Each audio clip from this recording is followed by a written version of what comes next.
Right then, hello there, good evening, good afternoon, good morning, whatever it is, wherever you are, and whenever you are watching this video. My name is Paul, I'm also called Knickknack. I'm the brains behind Knickknack's Daily Teaser, the world's most boring brain teaser quiz, and behind Knickknack's Old Peculiar, the world's most boringly repetitive blog. Excuse me while I drink.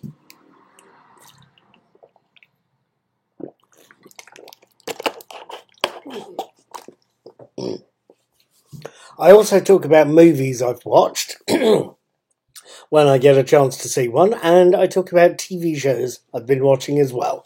Right at the moment, for the past few Fridays, I've been watching the second series of Star Trek Strange New Worlds, which, it has to be said, is looking incredibly strong. Today is Saturday the 5th of August, yesterday was Friday the 4th, and last night I watched Subspace Rhapsody, the most recent episode of Star Trek Strange New Worlds. I wanted to tell you what I thought. Episode 9, Subspace Rhapsody, opens with the usual summary of earlier episodes and then shifts to show us Ensign Uhura, Saleha Rose Gooding, recording a log entry for Stardate T398.3 and telling it, and us, that the USS Enterprise has found a naturally occurring subspace fold and is investigating it to see if it can help boost communications across the quadrant. In the run-up to her helping Lieutenant Spock with the experiment, Uhura needs to clear the communication board of all incoming signals, partly so she's got no distractions, and partly so they've enough computer power for their investigation jobs. She has to hail Captain Batel for Captain Pike. She has to communicate with the USS Farragut to arrange for Lieutenant Kirk's transport to the Enterprise, and she has to route a very important message from Dr. Colby to Nurse Christine Chapel. It's only when all that's done that she can join Spock and Belia, Ethan Peck and Carol Kane, in the engine room to do some seriously fun and totally enjoyable scientific research. It's only when she's there, and after explaining their communications issues to Pelia, the chief engineer, that Uhura and Spock realise they have an interesting line of research. Sending a song through the fold could be useful and interesting, especially if you don't know what could happen. Now, what did I think of Subspace Rhapsody? What did I think? What did I notice? What did I see? What did I think? Is there a sniff of something going on here?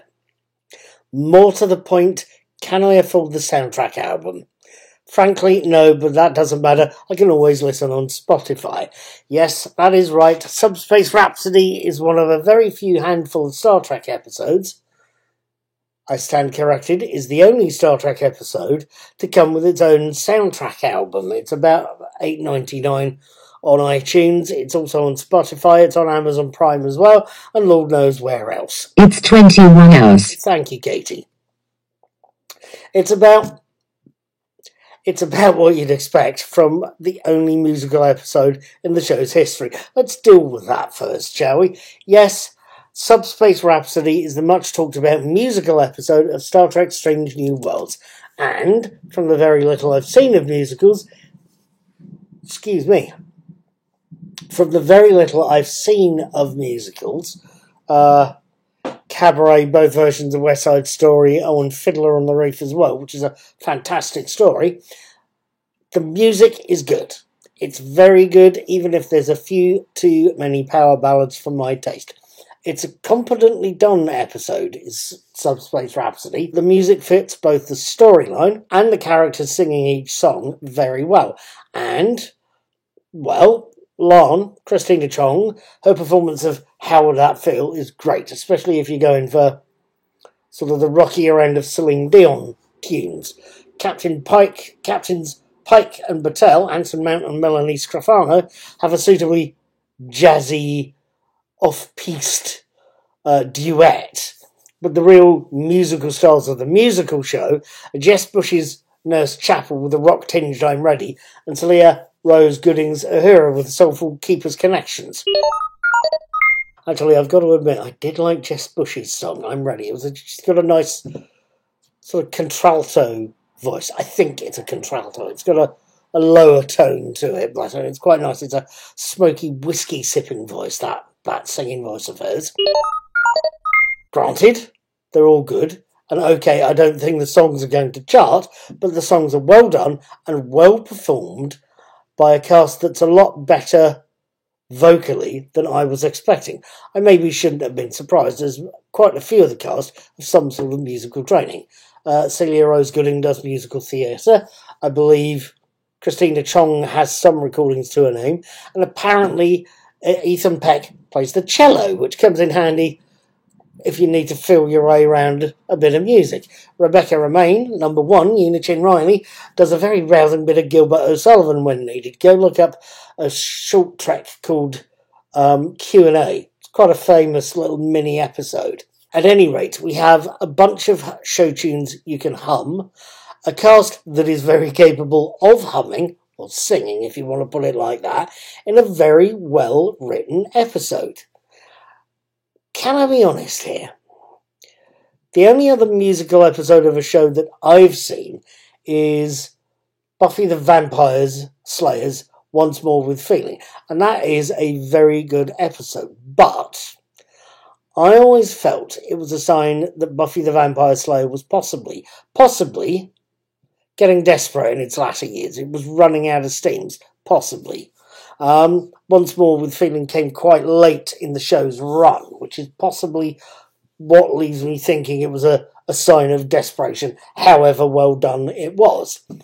That is not something I can say about Subspace Rhapsody. It's been aired late in the season, I grant you, but the episode is in a show that's only on its second season, so there's no... I think Star Trek Strange New World has got a few more legs to it. Let's put it that way. The accusation that the show's running out of ideas, that's not something I think applies here. Buffy went on a lot longer than Strange New Worlds, is what I'm trying to say. Subspace Rhapsody also has something of a lighter tone, I think, than Once More with Feeling. And that is also helped by the fact that it's broadcast after last week's Under the Cloak of War and before Hegemony, the gruesome-sounding final episode. I think that placing works well for Subspace Rhapsody. It's lighter by comparison with its predecessor, just as Under the Cloak of War is a good contrast to the funnier episodes it's bracketed by. It throws up its darker side by comparison, directly by comparison, I think. The episode is well placed, well written, shows off the ensemble cast's extra talents. Kiba Rose Gooding and Jess Bush are both very good singers as it goes. So it leaves me quite pleased to have seen it. There is more to the episode than that. Of course there is. There's plenty of little references I think fans will appreciate. The episode is one that, frankly, I am not going to tell you much about. I'm going to try and avoid spoilers, if for no other reason than I honestly think you should see Subspace Rhapsody rather than listen to me talking about it. I will say a few more things.